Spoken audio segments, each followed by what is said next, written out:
நமது வயிற்றை சுத்தமாக்கும் ஜீரணப் பொடி. வயிறு வீங்க வாழ்வு சுருங்கும். வயிறு கெட்டால் எல்லாம் கெடும். அன்னமே இரையாகும். எனவே சரீரத்தின் உயிர்காக்கும் உறுப்பு வயிறாகும்.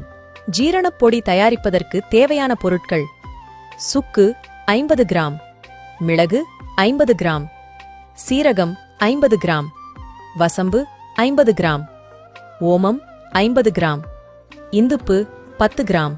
செய்முறை: மேலே சொன்ன அனைத்து பொருட்களையும் தனித்தனியாக வறுத்து பொடி செய்து எல்லாவற்றையும் கலந்து வைத்துக் கொள்ளவும்.